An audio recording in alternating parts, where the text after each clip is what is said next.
Hi guys, welcome back to the channel. So బేసిక్గా చాలా పెద్ద ఇన్సిడెంట్స్ అయిపోయింది. సో మీకు ఎలా చెప్పాలో కూడా నాకు తెలియట్లేదు.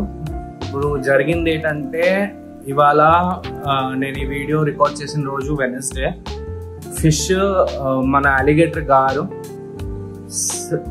మండే మధ్యాహ్నం దిగవలసింది.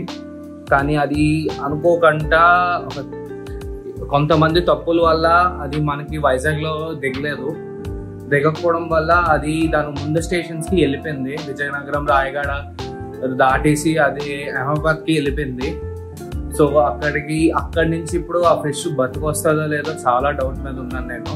ఎందుకంటే ఎండలు చాలా గట్టిగా ఉన్నాయి, కొన్ని రోజుల నుంచి చాలా దారుణంగా ఉన్నాయి.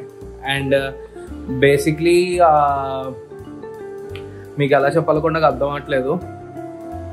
ఫిష్ అంటే ఆ రోజు నేను ఫిష్ తాగడానికి వెళ్ళిపోయి నాకు అక్కడ ఏమొచ్చి షాక్ తగిలింది. అది మా పార్సల్ దిగలేదు అనమాట. వైజాగ్ స్టేషన్లో అక్కడ పార్సల్ ఆఫీస్లో దింపే వాళ్ళు ఉంటారు, అంటే కొంత ఏజెంట్స్ ఉంటారు. వాళ్ళు దింపడానికి వెళ్ళారు. దింపినప్పుడు ఏంటంటే ట్రైన్ డోర్స్ ఉంటాయి, లాస్ట్ బోగీకి ఎక్కడైతే సామాన్లు అని పెట్టేసి ఉంటుందో ఆ బోగి ఎవరు ఓపెన్ చేయలేదు అనమాట. అది ఓపెన్ చేయకపోవడం సరికి మన ఫిషెస్ ప్లస్ చాలా సామాన్లు వేరే వాళ్ళ ఫిషెస్ కూడా ఉన్నాయి అందులో. అవన్నీ ఏ ఒక్క ఫిష్ కూడా దిగలేదు, ఆ మిగతా సామాన్లు కూడా ఏమీ దిగలేదు. ఇది చాలా నెగ్లిజెన్సీ రైల్వే వైపు నుంచి. వాళ్ళకి లైవ్ వీటి మీద కొంచెం రెస్పెక్ట్ లేదు. మాకు తెలిసింది అది ఎప్పటి నుంచో, ఎన్నో ఇయర్స్ నుంచి. స్ట్రైట్ అవే మాట్లాడేస్తున్నాను నేను ఇవాళ. ఏదైనా అక్కడ నేను ఆ రోజంతా ఏంటంటే కూర్చొని కంప్లైంట్ ఇవ్వడం కూడా ట్రై చేశాను. కంప్లైంట్ ఇస్తుంటే లైవ్ ఫిషెస్కి కంప్లైంట్ తీసుకోము, మాకు సంబంధం లేదు, మీరు ఏజెంట్స్ చూసుకోవాలి అన్నారు. ఏజెంట్స్ని అడిగితే ఏమొచ్చి అది ఏజెంట్స్ తప్పు కాదు. యాక్చువల్లీ ఏజెంట్స్ని అడిగితే ఏమొచ్చి వాళ్ళు డోర్స్ చెప్పకపోతే వాళ్ళు కూడా ఏం చేయలేరు. బేసిక్గా రైల్వే వాళ్ళు ఏమొచ్చి డోర్స్ ఓపెన్ చేయలేదన్నమాట. సో అక్కడ ఆ బోగి డోర్స్ ఓపెన్ చేయకపోయేసరికి అవి దింపలేపాము. సో నేను ఆ రోజు బేసిక్గా మండే మార్నింగ్ మధ్యాహ్నం నుంచి నేను ఈవినింగ్ దాకా ఫుల్ అందరితో గొడవాడిన. అక్కడ ఏంటి పరిస్థితి, అట్లీస్ట్ నెక్స్ట్ స్టేషన్ దింపితే విజయనగరం దింపితే అట్లా కార్ మీద వెళ్ళైనా బైక్ మీద వెళ్ళైనా తెచ్చేసుకుందాం పార్సల్, అంతా ఇది ఫిక్స్ అయ్యాను. ఎందుకంటే ఇంత కాస్ట్లీ ఫిష్ అవ్వక ఈ ఫిష్కి అవ్వాలని చాలా భయపడినా. అది ఏమైపోతానే ఇప్పుడు ప్రస్తుతానికి ఇది ఇవాళ దిగుతుంది. సో నాకు ఇప్పుడు మెసేజ్ వచ్చింది ఇప్పుడే నేను నైట్ డ్యూటీ చేసి ఇప్పుడే లేచాక ఇప్పుడే చూస్తే మెసేజ్ వచ్చింది విశాఖపట్నం వచ్చిందని. వచ్చేసాక వెంటనే ఇప్పుడు మనం బయలుదేరిపోయి నేను అక్కడ మ్యాక్సిమం మీకు షూట్ ఏం చేయలేను. నేను నాకు చాలా టెన్షన్లో ఉన్నా, ఎందుకని ఫిష్ బతుకుంటుందో లేదో తెలియదు. ఫస్ట్ ఆఫ్ ఆల్ ఈ ఎండలు చాలా గట్టిగా ఉన్నాయి. అండ్ లెజిట్లీ చెప్తున్నా, పార్సల్ అంటే ఫిష్ పార్సల్ అయిపోయి 4 days అయిపోయింది. సో 4 days ఆక్సిజన్ ఉండదు. ఇది 4th day ఇవాళ రన్నింగ్. సో బేసిక్గా 2 days ఆక్సిజనే ఉంటుంది, మ్యాక్సిమం 3 days. దాని మించి అవ్వదు. మీరు చూస్తున్నారు టెన్షన్లో నేను ఎంత స్వెట్ అయిపోతున్నాను, అసలు చాలా పిచ్చికిపోతుంది.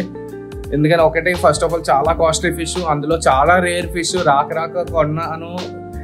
అదంతా కాకుండా ఈ టెన్షన్ ఏమొచ్చి చంపేస్తుంది. అది బేసిక్గా బతుకుంటుందో లేదు కూడా 50-50 హోప్లో ఉన్నాను నేనైతే. ఒకటేంటంటే చిన్న 50% హోప్ కూడా ఎందుకు ఉంచున్నానంటే, అది అలిగేటర్ గారు, దానికి అంత ఆక్సిజన్ అవసరం ఉండదు. ప్లస్ అది వాటర్లో గాలి తీసుకోవచ్చు, ప్లస్ బయటకు వచ్చి కూడా గాలి తీసుకుని ఒక హ్యాబిట్ ఉంది దానికి. సో దానివల్ల అది బతుకు ఉండొచ్చు. కానీ బాక్స్ కొని బాగుంటే, బాక్స్కి ఏం ఇష్యూ అవ్వకపోతే, ఫిష్ బాగా వస్తే ప్రాబ్లం లేదు. ఫిష్ బాగా రాకపోతేనే మనకి ప్రాబ్లము. అంటే ఆ బాక్స్ ఏమైనా తేడా కొడితే ఫిష్ ఏదైనా అయిపోవచ్చు. కానీ 4 days అయిపోయింది, అది కూడా డౌటే. ఇవాళ 4th day రన్నింగ్, మధ్యాహ్నం అయిపోయింది ఆల్రెడీ. మీరు చూస్తున్నారు ఎండ ఎలాగుందో. ఇక్కడ ఎలా అంటుందని వీడియో ఎలా అంటే బయట ఎంత ఎండగుందో ఆలోచించండి. సో చాలా టెన్షన్గా ఉంది గాయస్. ఇప్పుడు ఎలాగ ఏమవుద్దో కూడా నాకు ఐడియా లేదు. సరే వెళ్ళి ఇప్పుడు ఆ ఫిష్ బతుకుందో లేదో గట్రా చూసి దాని తర్వాత వీడియో కంటిన్యూ చేస్తాను గైస్. నేను మ్యాక్సిమం ఇంటికి వచ్చాకనే ఫిష్ ఓపెన్ చేసి దాని తర్వాత మీకు చూపిస్తాను, ఓకేనా? సో దానికంటే ముందు మనం ఒక ఇది చేద్దాం. ఏంటంటే ఒక బకెట్లో ఇంటి నుంచే మన మెయిన్ ఎక్వేరియం నుంచి బకెట్లో సగం వాటర్ పట్టుకొని వెళ్ళిపోతాను నేను. ఎందుకని ఒకవేళ ఫిష్ బతుకుంటే వెంటనే దాన్ని యాక్యుమిలేట్ చేయడం అక్కడి నుంచే స్టార్ట్ చేసేస్తాను. టెంపరేచర్కి సెట్ అయిపోయినట్టు. ఎందుకని రూమ్ కొంచెం అప్ డౌన్ అవుతుంది, కానీ అట్లీస్ట్ కవర్ ఇప్పించడం కానీ ఏదైనా చేస్తాను. అవ్వకపోతే మాత్రం ఆ టబ్లో తెచ్చి వేసేస్తాను దానికి. సేమ్ డబ్బాలో అయితే ఉంచితే అవ్వదు, ఎందుకంటే వేడి చాలా ఉంది. అట్లీస్ట్ ఈ బకెట్లో వాటర్ చల్లగా ఉండడం వల్ల దాని టెంపరేచర్ కూల్ డౌన్ అయ్యి అది కూడా సెట్ అవుతుంది. సో దానివల్ల మనం బకెట్లో కూడా నీళ్ళు పట్టుకుని వెళ్దాం. So okay guys, so let's continue.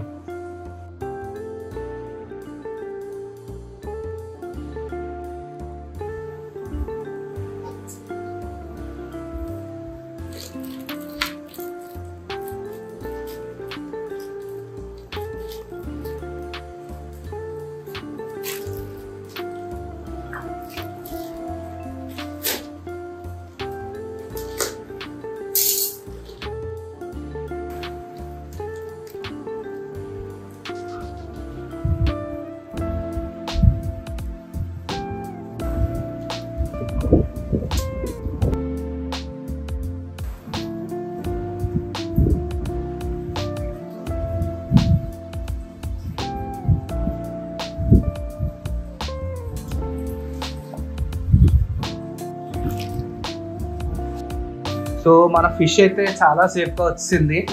After 4 days, లెజిట్లీ 4 days travel చేసి వాడు ఫుల్ హెల్దీగానే ఉన్నాడు. కొంచెం స్ట్రెస్ అయిపోయాడు, కలర్ ఫేడ్ అయింది, ప్రాబ్లం లేదు. ఆయన బేబీ అలిగేటర్ గోల్డెన్ కార్ది కలర్ ప్రస్తుతానికి ఈ కలరే ఉంటుంది. అది స్లోగా పెరుగుతుంది, కానీ కొంచెం ఇంకా డార్క్ అవుతుంది. ఇది ఫేడ్ అయింది అట్ ప్రెసెంట్. కానీ ఇది మన బాక్స్ పరిస్థితి. నేనేమి చింపలేదు, ఇది వచ్చినప్పటికీ ఇలాగే ఉంది. సో బేసిక్గా ఈ పార్ట్ నేను చింపాను, కానీ ఇది మిగతాదంతా ఇది ఇలాగే చిరిగిపోయి వచ్చింది 4 days ట్రావెల్ వల్ల. ఇదే టెన్షన్ నాకు. ప్లస్ ఇది థర్మోకాల్ బాక్స్ అయితే ఇంకా సేఫ్గా వచ్చిందినేమో, కానీ థర్మోకాల్ బాక్స్ ఈసారి వేయలేదు, ఎందుకని అతని దగ్గర కూడా అయిపోయిందని విన్నాను నేను అతనితో కాంటాక్ట్ చేసినప్పుడు. So I'm very happy because of this package. ఈ ప్యాకేజ్ వల్ల ఇది ఇంత 3 లేయర్స్ ఉంది దీనికి. ప్లస్ ఈ న్యూస్ పేపర్ కూడా కొంచెం కూల్ చేస్తుంది. సో దానివల్ల ఈ ఫిష్ చాలా లైవ్గా వచ్చింది గైస్. ఒక్క ఇష్యూ కూడా రాలేదు. Railways I'm seriously disappointed. మన ప్లేస్లో దింపవలసిన లైవ్ ఫిషెస్ అట్లీస్ట్ దింపండి, ఎందుకని ఇవి చనిపోయే ఛాన్సెస్ ఎక్కువ ఉంది. మనకి అలిగేటర్ కాదు కాబట్టి, చాలా హార్డీ ఫిష్ కాబట్టి బతికేసింది ఇది. మిగతాది ఇంకే గోల్డ్ ఫిష్ కానీ ఏ ఫిష్ అయినా 100% చనిపోతున్నాను 4 days ట్రావెల్కి. ఎందుకని ఇంకా అప్పటికి ఆల్మోస్ట్ ఆక్సిజన్ ఇంకొంచెం ఇంతే పొంగిపోయి ఉందన్నమాట, వాటర్ కాకుండా. అది ఏదోలాగా అంటే సర్వైవ్ అయిపోయింది. ఎందుకని అలిగేటర్ గారు జనరల్లీ చాలా తక్కువ ఇది గాలి ఊపిరి తీసుకుంటుంది అనమాట. అంటే తీసుకున్నా అది బయట కూడా తీసుకోగలదు, వాటర్లో కూడా తీసుకోగలదు, దాని స్పెషాలిటీ అది. సో దానివల్ల I'm so happy. This fish is so beautiful. Thanks buddy, seriously, for sending such a beautiful and such a strong fish. Okay guys, so video ఇక్కడ ఎండ్ చేస్తాను. సో ఇది మనకు అయిన పరిస్థితి. సో ఆఫ్టర్ రైల్వే ఇది వల్ల మనకి ఇంత టెన్షన్ ప్లస్ ఆ ఫిష్ బాత్. ఇది నిజం చెప్తున్నా, వేరే ఏ ఫిష్ అయినా కన్ఫర్మ్ చచ్చిపోతాను. అలిగేటర్ గారు అనే చిన్న హోప్ ఉండేది నాకు. సో ఆ హోప్ వల్లే బతికింది. ప్లస్ నా ఫ్రెండ్స్ అందరూ చాలా మంది ప్రే చేశారు. And thanks to everyone who legitly prayed for that, and my family too. Mainly my friends and family for praying that the fish. నాకు మాటలు కూడా రావట్లేదు, నిజంగా అలా ప్రేయర్స్ వల్లే వచ్చింది. అండ్ థ్యాంక్స్ టు గాడ్, నిజంగా ఈ ఫిష్ చాలా సేఫ్గా వచ్చింది guys. I didn't expect 4 hours తర్వాత అది బతికొస్తుంది. 4 days, actual not hours, 4 days తర్వాత అది ఆ ప్యాకింగ్లో బతికొస్తుందని. And thanks for my buddy, legitly such a good packing. If the packing ఒకవేళ బాగోకపోతే నిజంగా షాప్ చనిపోతున్నాను. Thank you buddy. Okay guys, I end ఇక్కడ ఎండ్ చేస్తాను. Okay bye.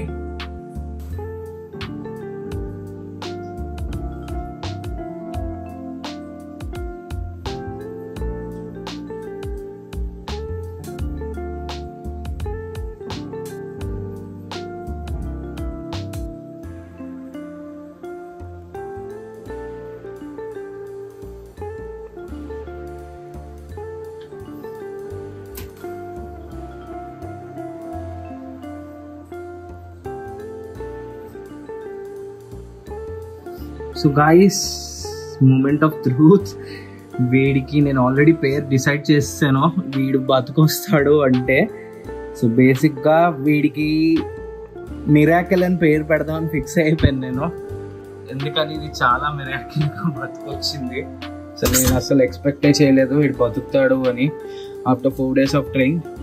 So from now onwards his name will be Miracle, and I'm so happy, and thanks for my friends who were legitimately praying for this fish to come alive, and thank you God actually to send this fish safely here.